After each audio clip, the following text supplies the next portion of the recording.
우리 죄를 위해서 십자가에 못 박혀 죽으시고 또 3일 만에 부활하셔서 우리에게 부활의 소망을 안겨주신 우리 주님 앞에 만만 감사를 드리고 또 부활의 영광이 여러분에게는 임할 수 있는 그러한 은혜의 부활절이 되기를 주의 이름으로 축원드립니다. 그래요. 이렇게 한 몇 주간 예배드리지 못하고 이러다 보니까 어제 우리 성도들이 토요일 또 이렇게 각각 성도들이 이렇게 모여서 또 동산에 오셔서 또 풀도 뽑고 또 교회에 오셔서 찬양도 하고 뭐 이런 모습을 보니까 제가 어제는 많이 울었어요. 이렇게 딱 성도들 보는 순간 저도 모르게 눈물이 났습니다. 그러면서 한편으로 생각되는 게 뭐냐면 제가 좀 손해보는 것 같아요. 여러분들은 이 영상으로 또 화면으로 저를 일주일에 한 번씩은 보지만 저는 여러분을 볼 수가 없으니까 제가 한 5배 정도 손해보는 것 같습니다. 그래요. 손해를 보든지 말든지 간에 어쨌든 여러분 주 안에서 사랑하고요. 빨리 우리가 같이 모여서 하나님께 마음껏 예배하고 또 찬양하고 또 섬기고 또 기도하고 봉사할 수 있는 그날이 오기를 다시 한번 주님께 기도해 봅니다. 부활하신 주님의 영광이 여러분에게 충만하시기를 주의 이름으로 축원드립니다. 오늘은 부활주일입니다. 부활주일을 맞이해서 오늘 하나님께서 우리에게 주시는 말씀의 제목이 마리아와 마르다의 부활신앙이라고 하는 말씀의 제목입니다. 마리아와 마르다가 어떠한 부활신앙을 가지고 있는지 이 성경 말씀을 통해서 그리고 우리 예수님께서 원하시는 부활신앙은 과연 무엇인지 하나님 말씀을 통해 살펴보고 은혜를 나누고자 합니다.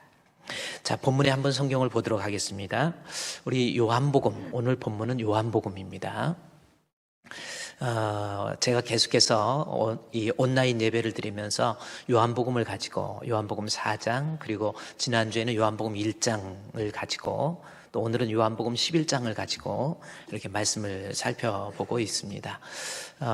지난번에 제가 여러분께 말씀드렸듯이 요한복음은 성경 전체적으로 볼 때 제일 마지막에 AD 69년, 7년 그 사이에 다 성경이 쓰였고요.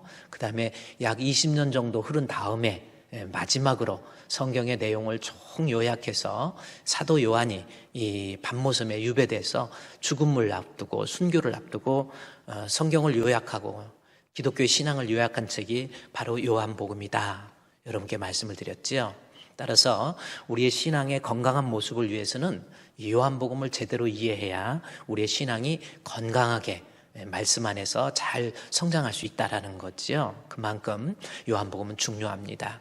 그런데 요한복음은 1장에서 21장까지 기록되어 있는데 전반부가 요한복음 1장에서 11장까지입니다. 오늘 봤던 11장까지가 전반부입니다. 그리고 12장부터 21장까지는 이제 하반부, 결론 부분이고요. 특별히 21장에서는 제자들을 교육하고 난 다음에 쓰러진 이 베드로를 일으켜 세우고 네가 나를 사랑하느냐 그러면서 이제 그에게 선교에 대한 미션을 던져주는 것, 이것이 요한복음의 내용입니다.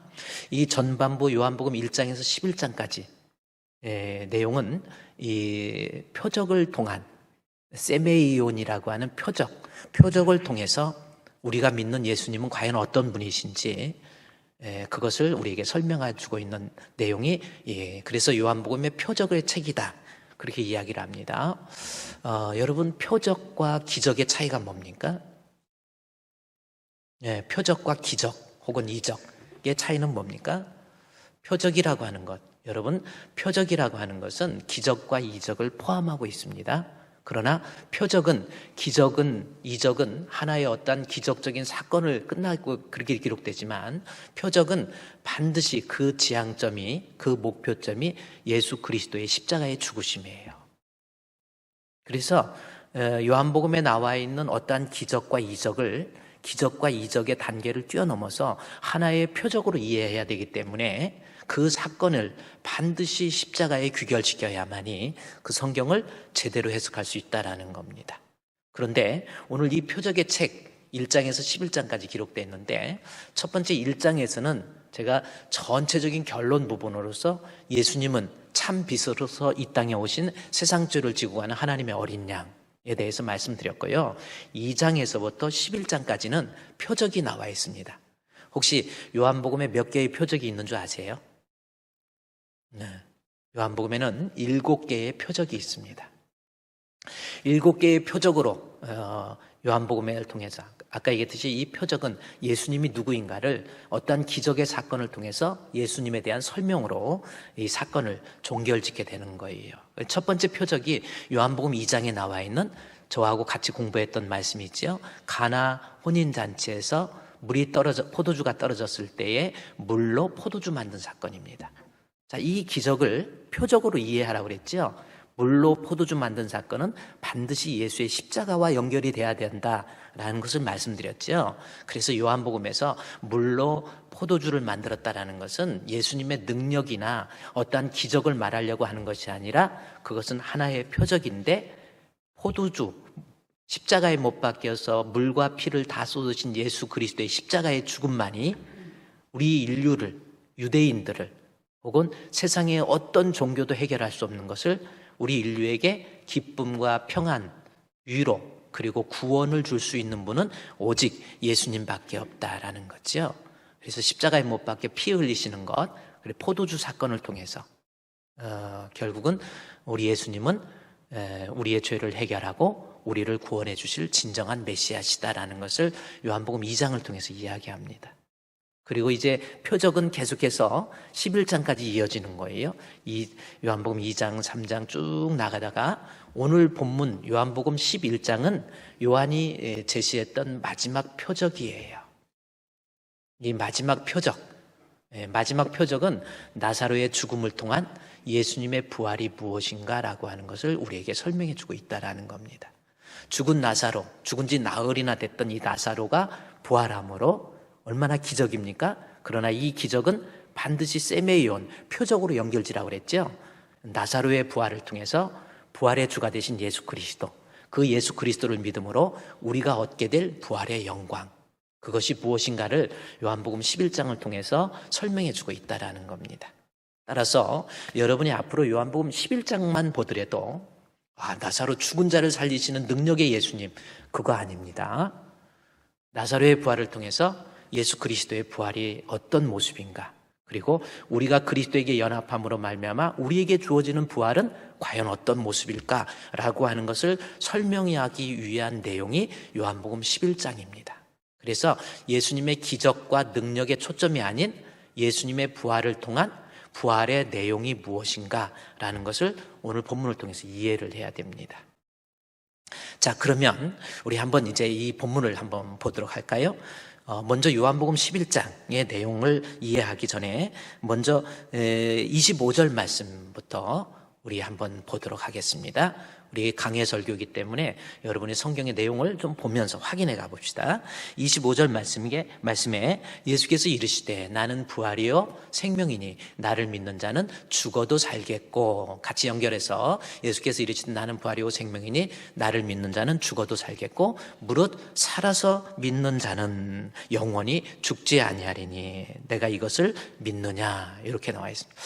25절과 26절을 좀 묶어서 해주면 참 좋은데요. 결국 25절 말씀부터 먼저 보면 예수님이 부활이라는 겁니다. 25절 말씀에서 나는 부활이요, 그리고 생명이니 그랬죠. 예수님이 생명의 부활이라는 겁니다.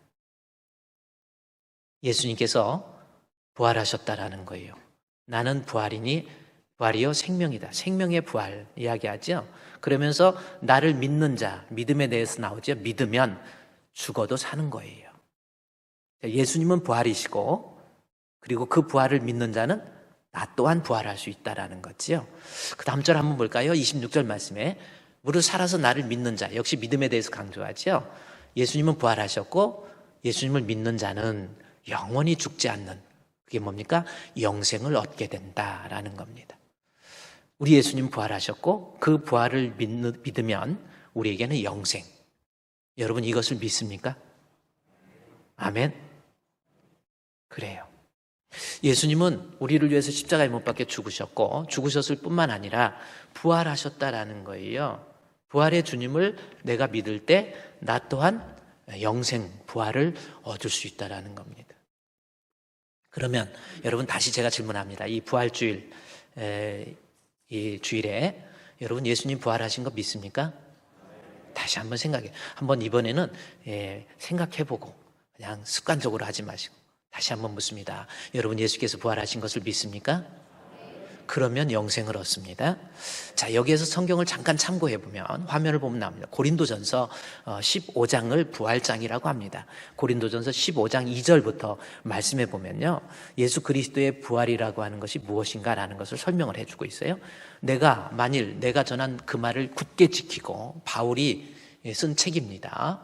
그래서 그리스도의 부활에 대해서 전한 말을 굳게 지키고, 그 다음에 헛되이 믿지 아니하였으면 그로 말미암아 구원을 받으리라 그랬죠.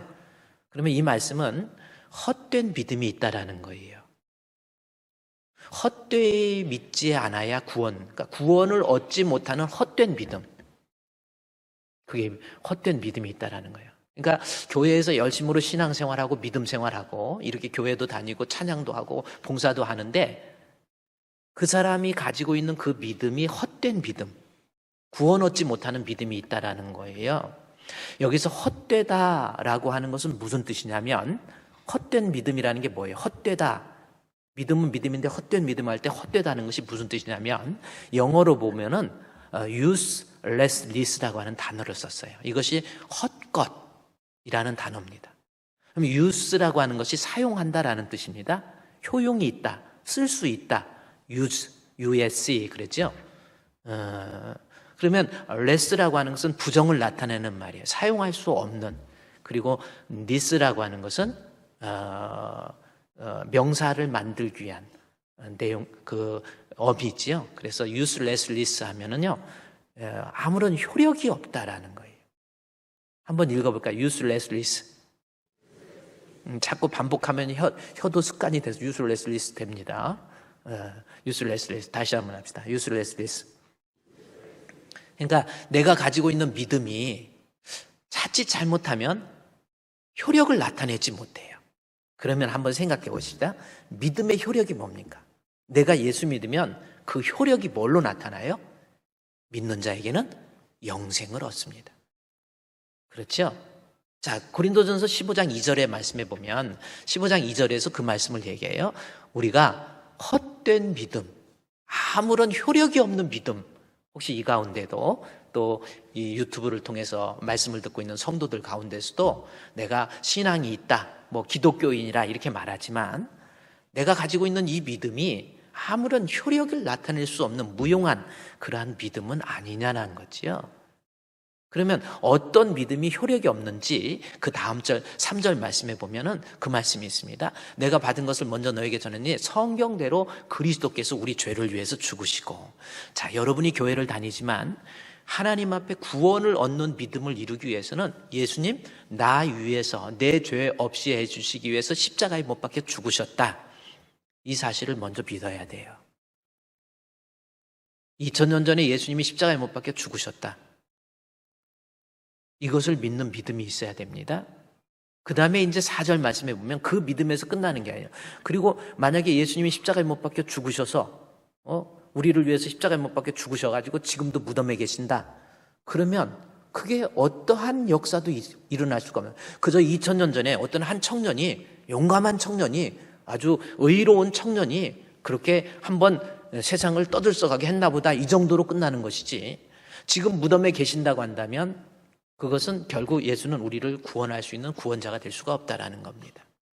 진짜 구원은 어떻게 이루냐면요, 예수님 나를 위해서 십자가에 못 박혀 죽으셔서 3일 만에 장사 지낸 바 되셨다가 성경대로 사흘 만에 다시 살아나신 거예요. 이것을 믿는 믿음, 부활의 신앙, 그래야 헛된 믿음이 아니라는 겁니다. 여러분 한번 생각해 보세요. 우리 신앙을 한번 생각해 보세요. 내가 교회를 다니면서 정말 우리의 영생과 관련된 거잖아요. 나는 그냥 교회만 다니고 있는지, 그냥 맹목적으로, 아니 형식적으로 예배를 드리고 있지는 않는지. 예수님 나를 위해서 죽으시고 십자가에 못 박혀 죽으시고 부활하셨다라고 하는 것. 그런데 이 부활에 대해서 사흘 만에 부활하셨다 이렇게 나오지요. 그것을 사흘을 강조하는 이유가 있습니다. 왜 부활을 할 때 사흘 만에 부활하신 거 강조하는지 아세요? 사흘은 3일입니다. 저는 어렸을 때 주일학교 때 성경 기주할 때 사흘 해서 4일인 줄 알았어요. 그래갖고 써가지고 틀렸잖아요. 그래서 하루, 이틀, 3일, 사흘 그러는 줄 알았어. 그랬더니 사흘이 3일이더라고요. 3일 만에 부활이라고 하는 거. 여러분 과학적으로 생물학적으로요. 사람은 3일 안에 호흡이 끊어지고 맥박이 끊어졌는데도 3일 안에 살아나는 경우가 종종 있습니다. 이것은 생물학적으로 가능한 일이에요. 옛날에 우리 교회에서도 고성훈 권사님이라고 지금은 돌아가셨는데 집에서 돌아가셨다고 목사님 와서 예배 드려주세요 해가지고 갔는데 가서 장사 완전히 숨도 멈추고 호흡도 멈췄어요. 그래서 예배 드리고 집에 돌아왔어요. 그랬더니 한 7시간 정도 있다가 어머나 우리 엄마 살아나셨어요 그랬어요. 실제로 그랬습니다. 저 한신 아파트에서 그런 일이 있었습니다. 3일 안에 죽었다가 살아날 수 있어요. 그런데 예수님은 며칠 만에 부활했어요? 3일, 이것을 강조하는 겁니다. 그러면 우리 예수님은 언제 돌아가셨습니까? 요일적으로. 제가 이번에도 가정예배 드릴 때도 이걸 쓰면서 내년에 이걸 다시 설명해야 되겠다 하면서 그냥 보냈는데 예수님은 월요일날, 화요일날, 수요일날, 목요일날, 금요일날 언제 돌아가셨죠? 금요일날 돌아가셨죠? 그러면 금요일이 돼서 부활하시려면 며칠이 있어야 돼요? 3일이 있어야 됩니다. 그런데 예수님께서 요한복음 19장 31절 말씀에서 밤낮 3일이라고 이야기해요. 그러면 금요일날 돌아가시면 밤낮 3일입니까? 밤낮, day and night, 밤낮 3일이 되려면 예수님 지금 금요일날 돌아가시고 오늘 주일 새벽에 부활하신 것으로 이야기가 되니까 2박 3일이에요. 그리고 시간적으로 보면 절대 3일이 밤낮이 안 됩니다. 그러면 금요일날 돌아가신 다음에 밤낮 3일이 되려면 금요일날 오후 3시에 돌아가신 건 맞아요. 그러면 토요일날 오후 3시 하루, 주일 오후 3시 이틀, 월요일 오후 3시 3일입니다. 그래서 금요일날 돌아가셨다고 본다고 한다면 월요일날 오후 3시 이후에 부활하셔야 돼요. 안 맞잖아요. 예수님은 수요일날 돌아가셨어요. 수요일 오후 3시에 돌아가셔서 목요일 오후 3시, 금요일 오후 3시, 토요일 오후 3시에 예수님은 부활하셨습니다. 3시 이후에 부활하셨어요. 왜냐하면 막달라 마리아가 아침 주일날, 그 안식일날, 안식구 첫날 새벽에 오늘날은 주일이다 와서 보니까 예수님 어떻게 됐어요? 막달라 마리아가 오니까 새벽 비명에 예수님이 예수님은 언제 부활하셨죠? 새벽에 부활하셨죠? 그렇게 생각하면 큰 오산에 봉착합니다. 성경 자세히 보십시오. 예수님이 새벽에 부활했다는 말이 없어요. 막달라 마리아가 새벽에 가서 보니까 이미 그 무덤은 비어 있었어요. 그 이전에 부활하신 겁니다. 그러니까 우리가 이 부활의 주님을 찬양하는 이 주일날 찬양하는 건 맞아요. 토요일날 부활하시고 밤에 예수님께서 그때 이후에 부활하셔서 제자들을 만나기도 하시고 이미 그랬던, 그리고 막달라 마리아는 이미 부활하신 빈 무덤을 새벽에 본 거예요. 그리고 예수님 금요일날 돌아가셨다고 하니까 토요일 12시, 오후 3시, 주일날 안 맞잖아요. 이게 큰 오류가 있습니다. 근데 그것을 해결하는 내용이 성경에 나와 있어요.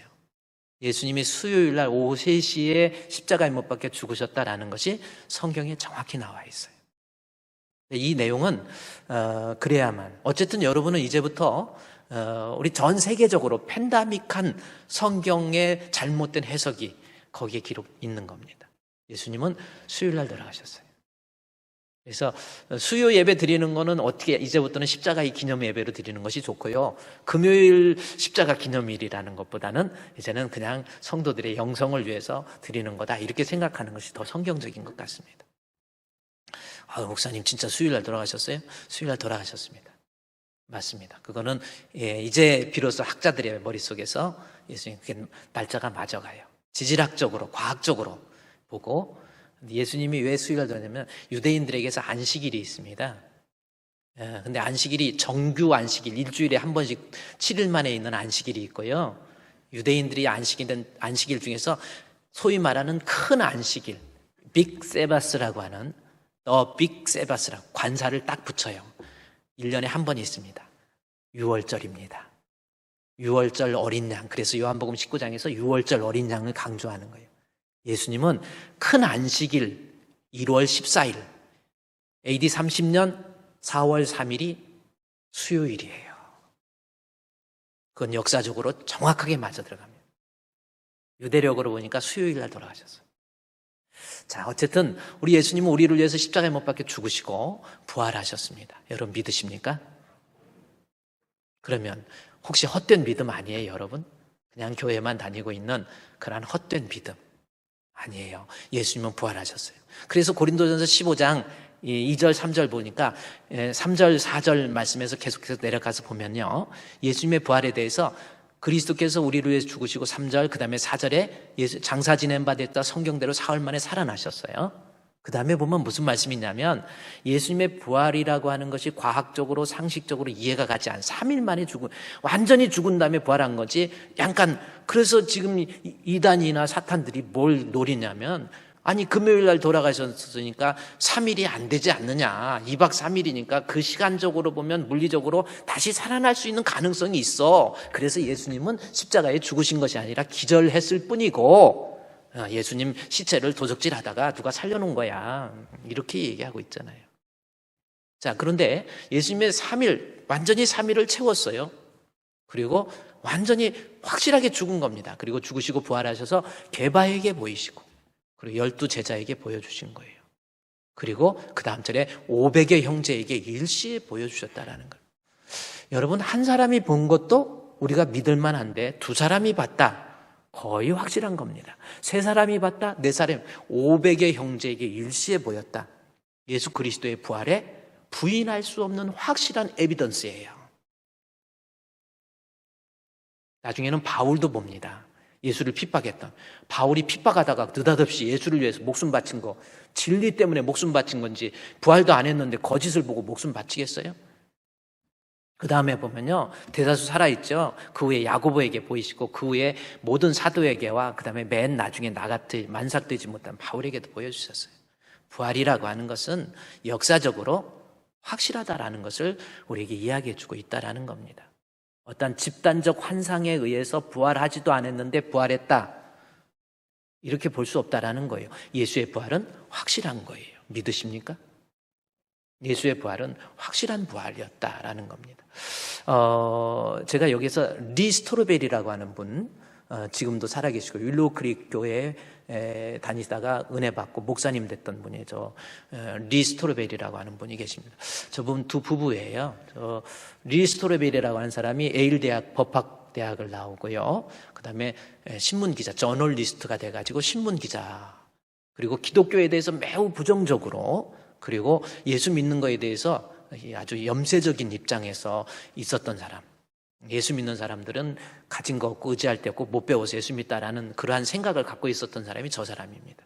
예수 믿는 사람 정신병자다, 그렇게 생각했던. 근데 아내가 참 잘 들어왔어요. 아내 때문에 믿음이 무너진 게 아니라 아내 때문에 믿음이 살아나는. 여러분 어때요? 여러분 아내들, 나 때문에 우리 남편의 믿음이 더 좋아집니까? 아니면 나 때문에 남편이 배려버려요? 뭐 그런 겁니까? 한번 생각해 보세요.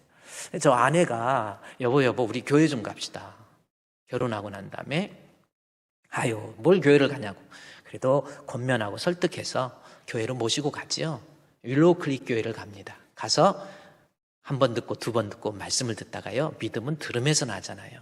말씀 듣고 그 심령이 뜨거워져요. 그래서 그는 집에 가서 성경을 연구합니다. 성경을 읽고 성경을 연구하다가 나중에 그가 예수는 역사다라는 영화 있죠. 리 스토레벨이 그 글을 원작으로 해서 만든 겁니다. 예수는 역사다. 아니 자세히 보니까 우리 예수님 정말 역사 속에서 계신 예수님이라는 것을 깨달았게 돼요. 그리고요, 이 누가복음이라는 성경 있잖아요. 누가복음, 누가에 의해서 기록된 이 성경을 리 스토레벨이 읽다가 거기에서 32개국 그리고 또 54도시 그리고 9개의 섬, 누가복음에 나와 있는 이런 데를 다 돌아다니면서 역사적으로 예수 그리스도의 생애와 삶, 그리고 죽으심과 부활에 대한 역사적 흔적을 찾아내고 그가 고백한 것이 예수 그리스도의 부활이라고 하는 것은 제자들이 그때 보았던 어떤 집단적 환상에 의한 착각이 아니라 우리 예수 그리스도는 진정으로 확실하게 부활하셨다라고 하는 글을 씁니다. 그래서 그분이 쓴 책이 리스토르벨의 부활이에요. 저 책입니다. 리스토르벨의 부활의 증거라는 책입니다. 한번 부활절을 맞이해서 여러분이 한번 읽어보시면 예수 그리스도의 부활이 과연 역사적으로 어떤 집단적 환상이라는 그 단어가 거기 나와요.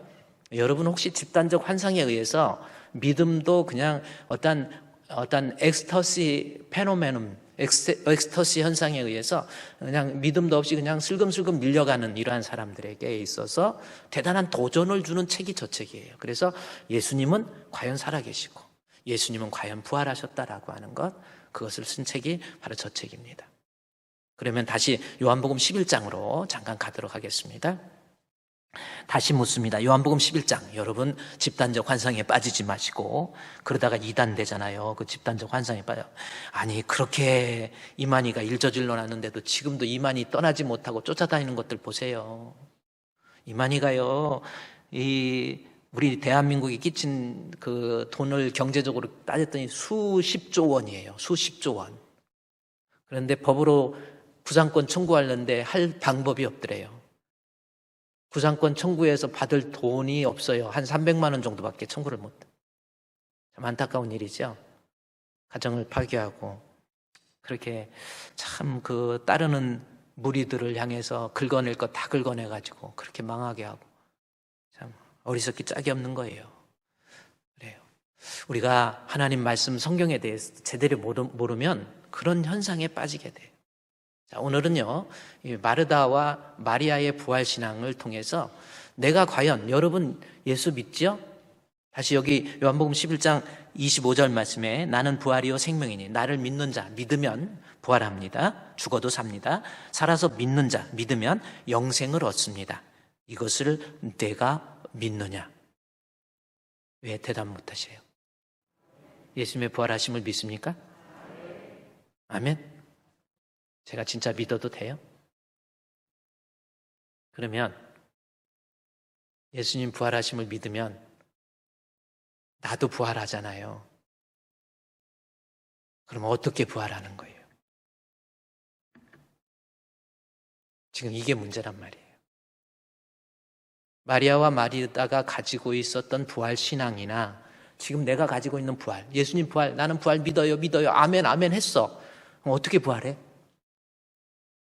부활의 실체가 뭡니까? 어떤 모습으로 부활합니까? 지금 어떻게 부활하는 거예요? 여러분 한번 생각해요. 지금 우리 그거 모르고 있잖아요. 제가 어제 우리 찬양도 하고 뭐 해서 가면서 차에서 어떤 분 모시고 가면서 이야기를 했어요.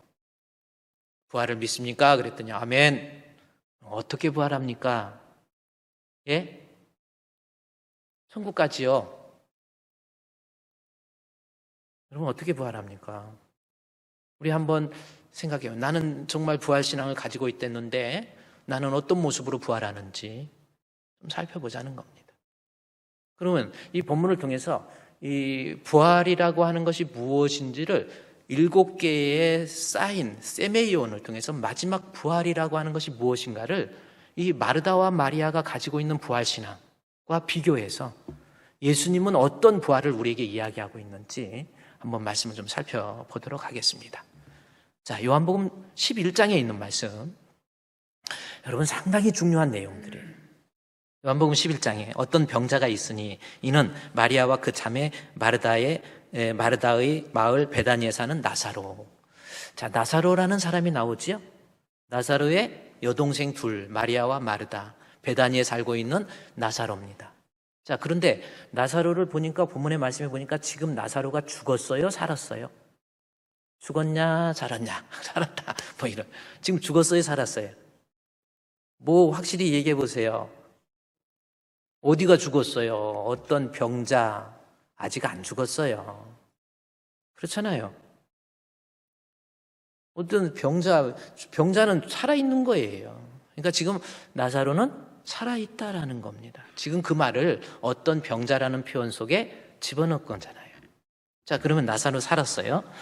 그리고 마리아, 그러면서 2절에 마리아는 향유를 주께 붓고 머리털로 주의 발을 닦던 자요, 병든 나사로는 그의 오랍이더라. 이렇게 나와 있어요. 자, 여기에서 이제는 마리아에 대해서 향유를 주께 부었다라는 겁니다. 주께 붓던 자. 그러면 이 사건보다 먼저 마리아라는 사람이 옥합을 깨서 향유를 예수님의 머리에 부었던 사건이라는 거잖아요. 그런데 제가 여러분 요한복음은 11장까지가 세메이온, 사인을 통해서 예수님이 누군가를 설명하고 있다고 그랬잖아요. 그러면 이 옥합을 깬 사건이 앞에 기록돼야 되는데 11장까지가 사인의 마지막이고요. 12장에 가보세요. 12장 2절 말씀에 보면은 1절에서 보면 베다니에 12장 1절에 베다니에 나사로가 있고 거기에 마르다와 마리아가 옥합을 깬 사건이 12장에 기록돼요. 그러면 2절 다시 11장 2절에 이 마리아의 이 옥합을 깬 사건을 앞에다 지금 그러니까 성경의 내용을 여러분이 시간적으로 배열해 놓은 게 아니고 저자의 신학적 의도에 의해서 앞으로 당겨 놓은 거예요. 이게 사인의 마지막이고 예수님 옥합을 깬 사건은 12장에 기록되어 있잖아요. 어쨌든 예수님의 옥합을 깨서 머리털에다 향유를 붓고 머리털로 닦았어요. 머리털로 닦았다라는 것은 무슨 뜻이라고 그랬어요? 여러분 혹시 기억하십니까? 어떤 사람은 머리털로 발을 머리털로 닦으다니 마리아는 대단해. 이렇게까지 예수님을 사랑 그 뜻 아닙니다. 머리털로 발을 닦았다라는 것은 구약의 그들의 유대인들이 가지고 있는 구약적 사고방식을 이해해야 돼요.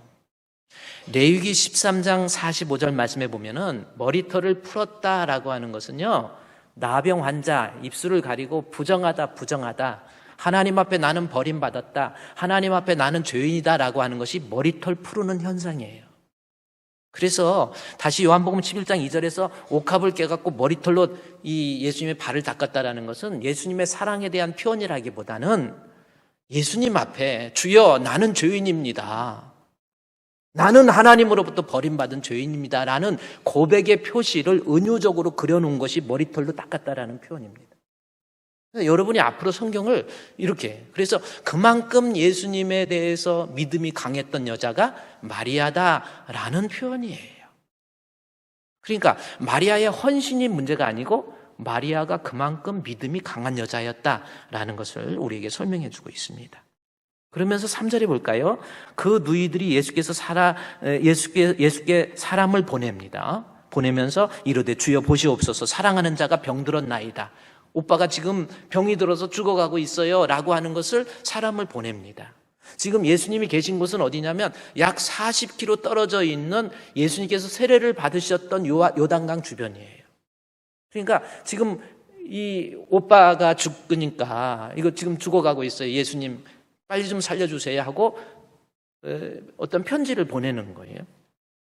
그런데 4절 말씀해 볼까요? 예수께서 들으시고 이르시되 이 병은 죽을 병이 아니다, 그리고 하나님의 영광을 위하며 하나님의 아들이 이로 말미암아 영광을 받게 하려 함이니라. 자, 지금 사랑하는 자가 죽어가고 있는데 그거 서신을 받고 나서 그 소식을 듣고 난 다음에 예수님께서는 이상한 말씀을 해요. 이거는 죽을 병 아니다, 그리고 하나님의 영광, 하나님의 아들의 영광. 여기서 우리가 알 수 있는 것은 뭐예요? 저자가 뭘 말하려고 하는 겁니까? 죽어가고 있는 나사로와 하나님의 영광, 세메이온에 있어서 하나님의 영광이라는 것은 무슨 뜻이냐면 예수 그리스도의 십자가의 죽음이에요. 나사로의 죽음과 예수 그리스도의 십자가의 죽음이 어떤 관계가 있는가라는 것을 이 본문을 통해서 요한이 툭 던져주는 거예요. 따라서 지금부터 이 성경을 읽을 때, 요한의 이 성경을 읽을 때 나사로의 죽음의 사건을 하나님의 영광, 예수의 그리스도의 십자가의 죽음과 어떤 역학관계 속에서 이해를 해라 라고 하는 것을 이야기하고, 그러니까 카메라의 초점이 약해졌다가 조금씩 강해지기 시작하는 부분입니다. 나사로의 죽음은 우리 예수 그리스도의 죽음과 어떤 관련이 있는 거구나, 지금 이렇게 설명을 하고 있습니다. 그 다음 절에 볼까요? 5절 말씀에 예수께서 본래 마르다와 그 동생 나사로를 사랑하시니라. 자, 예수님이 마르다와 마리아 또 나사로를 사랑했다라고 하는 것을 왜 여기에다 기록했을까요? 굳이 그렇게 앞에서도 사랑한다, 사랑한다 이렇게 기록해요. 어떤 목사님들 이 성경을 해석할 때 그 목자와 양의 관계 속에서 그의 백성을 사랑하시는 주님의 모습, 뭐 그렇게까지 성경을 알레고리칼한 성경 해석을 할 이유가 없어요. 예수님이 사랑하신다. 그럼 이게 무슨 뜻인가? 다시 5절과 6절 볼까요? 5절과 6절을 제가 앞에 나와 있는데 저거 상당히 중요한 내용입니다. 예수께서 본래 마르다와 그 동생과 나사로를 사랑하시더니 기록되어 있죠. 그런데 그 다음 절에 보니까 나사로가 병들었다. 우리 성경에 보니까 나사로가 병들었다 함을 들으시고 그 계셨던 곳에서 이틀을 더 유하십니다. 이게 무슨 말씀이에요? 아니 지금 사랑하는 자라는 것은 뭐예요? 지금 사랑하는 자가 죽어가고 있다라는 건 남도 아니고 예수님이 그토록 사랑하는 자가 지금 죽어가고 있다 이 뜻이에요. 그러면 그런 소식을 들었으면 빨리 달려가야 되잖아요. 뭐 119를 불러서 가든지 빨리 가서 살려야 되는데 40km 이틀을 걸어가야 된단 말이에요. 그러니까 빨리 달려가야 되는데 예수님 가지 않으세요. 어떻게 합니까? 나사로는 사랑하시더니 죽어가고 있는데 예수님이 나사로가 병들었다 함을 들으시고 그곳에 이틀을 더 유해요. 말이 안 맞죠? 지금 빨리 달려가야 되는데 왜 이틀을 유합니까? 이해가 안 가죠? 이게 무슨 문제예요? 그래서 원어 성경을 제가 보니까 아니 사랑하는 자가 죽어가면 지금 달려가갖고 정신 막 바짝 차리고 달려가야 되는데 왜 이틀이나 또 유합니까? 그래서 원어 성경에 보니까 그러므로라고 하는 접속사가 들어있어요. 예수님께서 나사로를 사랑하시는데 그러므로 나사로가 병들었다 함을 들으시고 계셨던 곳에서 더 이틀을 유하게 됩니다. 그러면 이게 말이 됩니까? 여러분 머리로 생각해 보세요. 사랑하는데 아니 이틀을 유해. 그러므로 사랑하는데 그러므로 이틀을 유해. 말이 안 되지요. 이틀을 유한다. 말이 안 되죠. 지금 빨리 달려가도 그러는데 이틀을 더 유했대라는 겁니다. 그럼 이게 무슨 뜻이냐는 거예요. 그럼 이 성경 5절과 6절 관계를 우리가 이해해 보면 어떤 것을 생각할 수 있죠? 예수님 입장에서 사랑하는 나사로가 죽어가고 있는데 이틀을 유했다라는 것은 나사로가 죽기를 바라고 있는 거잖아요. 아닌가요? 저만 그렇게 생각하고 있나요? 문장을 보세요. 분명히 죽어가는 것을 죽기를 바라고 계시는 거예요. 그 문장으로밖에 해석이 안 되잖아요. 나사로 사랑하는데 그러므로 이틀 유했다. 너 빨리 죽어라. 이거밖에 아니잖아요. 근데 이게 억지적인 성경의 해석이 아니라 예수님은 죽을 때까지 기다렸다라는 것으로 해석이 되는 내용입니다. 자, 그러면 그 다음에는 왜 이렇게 하셨을까? 이해가 안 가면 성경을 해석할 때 이해가 안 가는 부분은 해석할 수 없는 부분이 나타나면 해석할 수 없으면 해석할 수 없음 그대로 놔두세요. 그리고 그 다음 절로 넘어가야 됩니다. 넘어가 보면은 거기에 나사로가 이틀을 유했는데 7절에 보면 그 후에 그 후라고 하는 때를 나타내는 부사가 나타나요. 그 후에 제자들에게 이르시되 유대로 다시 가자 하시니 라는 겁니다. 이게 또 왜 유대로 가느냐는 거예요. 이게 무슨 뜻입니까? 그러면 유대로 간다라는 것 예수님의 의지잖아요. 나사로가 죽어가고 있으면 나사로한테 달려가야 되는데 예수님 유대로 간다라는 거죠. 유대와 나사로가 있는 베다니까지 거리는 약 3.4km, 약 4km 정도 되는, 한 4km 정도 되는 거예요. 그러니까 금방 갈 수는 있어요. 그런데 예수님이 그리 가자고 하는, 유다로 가자는 거예요. 그러면 유다로 가자고 하실 때에 이 유다라고 하는 것은 어떤 의미가 있는지 그 다음 절에 보면 아주 자세히 설명을 해주고 있어요. 제자들이 말하되 라피여, 방금도 유대인들이 돌로 치려 하였는데 또 그리 가시려 하나이까? 아주 중요한 내용이 나오죠. 아니 방금 유대인들이 돌로 쳐서 죽이려고 하는데 예수님 그리 가려고 합니까? 그게 무슨 말씀이에요? 유대에 갔더니 사람들이 예수님을 막 저주하고 욕하고 신성 모독이라고 그래가지고 예수님을 죽이려고 하는 곳이 유다입니다. 그런데 지금 그곳으로 예수님 가려고요? 그러니까 그러니까 유대로 간다라고 하는 것은 제자들이 만류하는 것을 말하려고 하는 것이 아니라 유대에 대한 예수님에 대해서 유대에서는 예수님 죽이려고 하는 것. 그래요. 자꾸 죽이려고 하는, 돌 던져서 죽이려고 하는, 스토닝이라고 하는, 돌 던져서 죽이려고 하는 신성 모독죄로. 근데 중요한 것은 예수님이 그곳에 가려고 하는 것. 그러면 여기에서 아주 중요한 이틀을 유하시면서 이 앞에 나와 있는 나사로가 죽어가고 있는데 예수님은 유다로 가서 유대로 가는 것은 돌에 맞아 죽는 것. 그거예요. 결국은 이 뜻은 무슨 뜻입니까? 유대로 가자라는 것은 그래, 나 죽으러 간다, 이 뜻이잖아요. 나 죽으러 간다. 나 죽기 위해서 이 세상에 왔노라. 그리고 나 이제 유대에 가서 십자가에 못 박혀 죽겠노라. 이것이 유대로 가자라는 말 속에 다 집어넣는 거예요. 그러면 한쪽에서는 나사로가 죽어가고 있죠. 예수님 죽으러 간다고 그러죠. 이 두 절의 말씀 속에 그 말씀과 말씀의 관계 속에서 가지고 있는 역학관계를 이해해야 돼요. 함수관계라고 표현해야 되겠네요. 뭡니까? 나사로는 죽어가고 있고 나 죽으러 간다 그러고 무슨 뜻입니까? 여러분, 이게 무슨 뜻이에요? 나사로가 죽어가고 있어요. 점점 죽어가고 있어요. 아니, 이미 도착했을 때 그 소식을 가지고 이틀을 걸어서 뛰어서 와서 말했을 때 이미 죽었어요. 왜냐하면 나중에 이틀 머무르고 예수님이 또, 그러니까 이미 도착해서 그 소식을 듣고 이틀을 머무르고 이틀을 또 걸어서 가셔서 4일 죽은 지 나흘 됐잖아요. 이미 죽은 거예요. 그런데 예수님이 나 죽으러 간다라는 겁니다.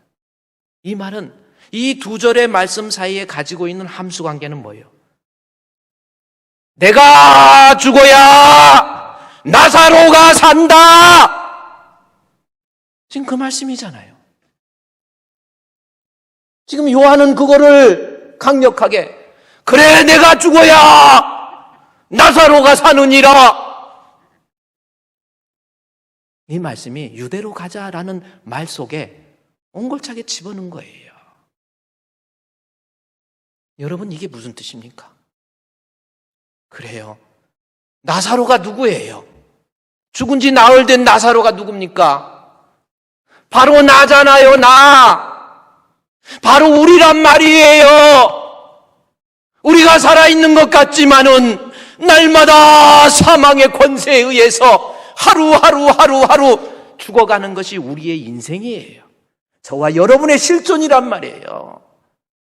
그 나사로, 오늘날 사망의 권세에서 벗어나지 못하고 사망의 권능 속에서 신음하고 있는 그 나사로를 살리기 위해서 나 유다에 가서, 나 예루살렘에서 고난을 받고, 나 예루살렘에서 십자가에 못 박고 죽어야만이 우리가 살 수 있다. 이것이 지금 예수님이 유다로 가자라고 하는 말 속에 옹골차게 집어넣은 거예요. 여러분, 그렇습니다.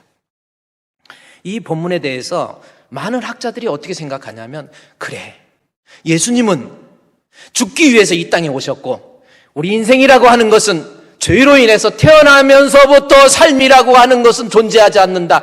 단지 태어나면서부터 우리는 죽음을 향해서 달려가고 있는 인생이고, 죽음의 절망 속에서, 사망의 권세 속에서 신음해야 되고, 사망의 능력 속에서 병들고 아프고 죽어가는 그 인생을 살리실 수 있는 유일한 방법은 유다에 가서 예루살렘에서 많은 고난과 멸시와 천대를 받으시고 십자가에 못 박혀 죽으셔야만이 우리의 인생에게 부활이 있고 생명이 있다.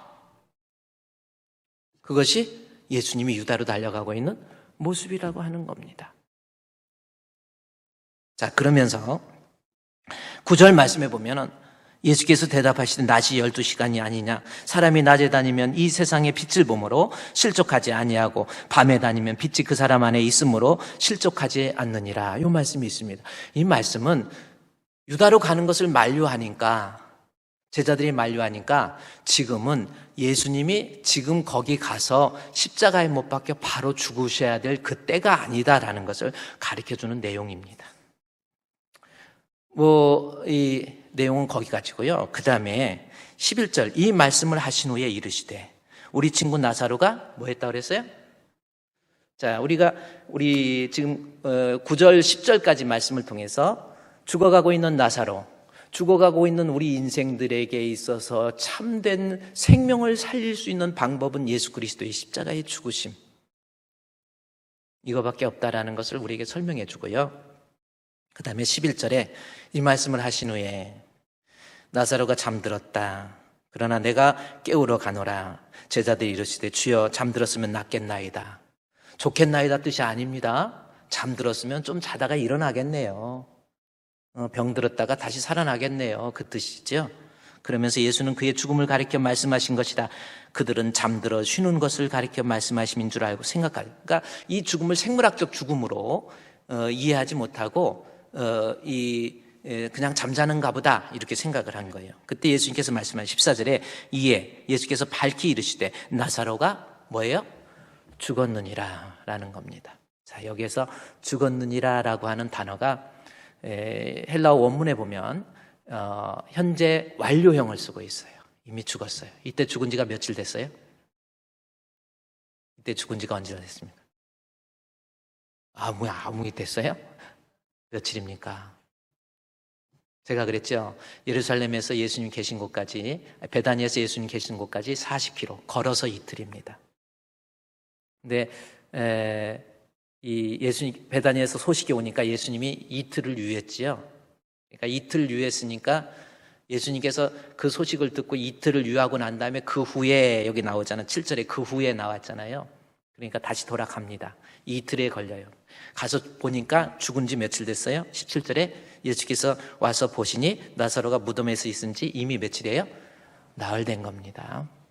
자, 그러니까 여기서 나사로가 죽었느니라 요 말씀, 완전히 죽은 거예요. 죽어서 푹 고아진, 뭐라 그래야 돼요?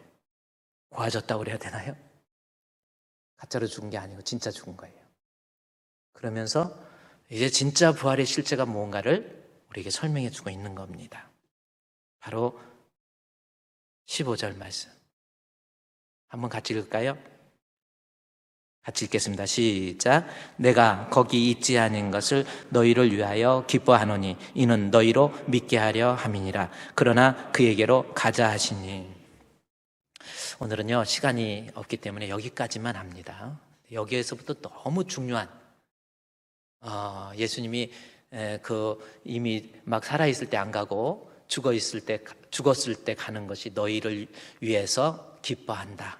너희를 위한 것이다. 문제는 너희로 믿게 하기 위해서, 세메이온의 진정한 의미를 이야기하는 거예요. 지금 제자들이 가지고 있는 부활 신앙이, 마르다와 마리아가 가지고 있는 부활 신앙이 육체적 부활에 대해서 생각을 못해요. 그래서 성경적 부활이라고 하는 것이 무엇이고, 그리고 이때 당시에 헬라의 영향을 받았던 헬레니즘이라는 것. 여러분, 이때 당시가 AD 90년이기 때문에 보십시오. 이때는 어느 때입니까? 로마가 파워, 군사력으로, 물리적인 힘으로 세계를 정복합니다. 그러나 그리스는 로마에 의해서 물리적으로 정복당했지만 그들의 문화로 로마를 정복을 해요. 그래서 로마의 문화를 헬레니즘이라 그럽니다. 그러면 지금 예수님의 제자들 또 마르다와 마리아가 가지고 있는 부활신앙은 지극히 헬레니즘적 영향의 사고방식의 틀에서 부활을 이해하는 거예요. 오늘날 저와 여러분이 나는 부활한다. 어떤 모습으로 부활하느냐. 지금 머릿속에서 뱅뱅 도는 게 뭐냐면 헬레니즘적 영향으로 육신적 부활을 믿지 않아요. 지금 죽어서 내가 진짜 내 몸이 어떤 모습으로 부활하는지 지금 못 믿고 있다라는 거예요. 그것을 오늘은요 여기까지만 하고 다음 주에 합시다. 어차피 부활절 예배 원래 총회적으로는 우리 한 주 지나서 다음 주 지나서 그 다음 주에 부활절 연합에 드려도 된다 그렇게 했거든요. 그러니까 이 부활에 대한 말씀을 오늘 여기까지 하고요. 오늘 중요한 거, 예수 그리스도의 부활을 믿지 못하면 우리의 믿음이 헛것입니다. 근데 여러분, 예수 그리스도의 부활을 믿는다고 하는 것이 머릿속으로만, 말로만, 어떤 집단적 환상에 의해서 갖는 믿음 가지지 마시고요. 역사적으로, 과학적으로, 또 학문적으로 얼마든지 접근해서 증명되어 줄 수 있는 것이 예수 그리스도의 부활이에요. 그 예수 그리스도의 부활에 연합하면 우리도 부활의 잔치에 참여합니다. 확고한 믿음 가운데서 부활의 잔치에 참여할 수 있는 저와 여러분이 되시기를 주의 이름으로 축원드립니다. 오늘 이 시간에 한번 우리 기도해요. 하나님 앞에, 하나님, 제가 이제 여러분에게 기도 제목을 좀 드립니다. 하나님, 이 나라의 이 코로나 위기, 전 세계적으로 닥치고 있는 이 코로나 위기 속에서 한번 우리 인류를 구원해 주시옵소서. 사망의 권세에 의해서 신음하고 있는 우리 인생을 우리 주님이 구원해 주시옵소서. 이거 기도하시고요. 그 다음에 확실한 성경적 부활신앙입니다. 거룩한 영혼과 신령한 육신을 가지고, 즉 확실한 부활신앙 나도 갖게 해 주시옵소서. 우리 다 같이 하나님 앞에 기도하겠습니다. 하나님 아버지, 하나님 감사합니다. 하나님 오늘도 저희들 이 자리에 불러주셔서 하나님 말씀을 통해서 부활의 신앙을 갖게 해주신 주님 감사합니다. 감사드립니다. 아버지, 하나님, 그 아버지, 아직도 예수 그리스도의 부활에 대해서 제대로 믿지 못하는 사람들이 얼마나 많이 있습니까? 교회는 다니고 있지만 아직도 그냥 습관적으로, 관습적으로 예수를 믿는다고 말만 하는 성도들이 얼마나 많이 있습니까? 증명되어질 수 있는 이 하나님의 말씀에 대해서 확고하게 예수 그리스도를 영접할 수 있는 믿음의 자녀들, 믿음의 딸들이 될 수 있도록 도와주시옵소서. 하나님, 이 경제적인 위기, 이 코로나 위기 속에서도 이 나라 이민족, 우리 인류들을 불쌍히 여겨 주시옵소서. 사망으로 치닫고 있는 우리 인생들을 살리시는 유일한 길은 우리 주 예수 그리스도밖에 없는 줄 아오니, 주여, 주에 대한 믿음으로 말미암아, 믿음에 대한 회복으로 말미암아 코로나 위기도 극복할 수 있도록 도와주시옵소서. 하나님 앞에 인정받는 정직한 믿음으로 승리할 수 있는 참 알곡이 될 수 있도록 우리 주님이 도와주시옵소서. 예수님의 이름으로 기도드리옵나이다. 아멘. 하나님 아버지, 사망 가운데, 사망의 권세 속에서 신음하고 사망으로 치닫고 있는 우리 인생을 살릴 수 있는 길은 부활하신 우리 주 예수 그리스도의 죽으심을 믿고 부활하심을 믿음으로 말미암아 가능한 줄로 믿습니다. 전 세계적인 이 코로나 위기 속에서 예수 그리스도에 대한 확고한 믿음으로 이 인류에게 닥친 위기를 극복할 수 있도록 은혜 베풀어 주시옵소서. 우리 주품교회 성도들, 부활에 대한 부활신앙, 성경적 부활신앙을 갖기를 원합니다. 영화로운 육체와 거룩한 영혼을 소유하는 완전한 부활을 우리가 믿을 수 있도록 도와주시옵소서. 예수님의 이름으로 기도드리옵나이다. 아멘.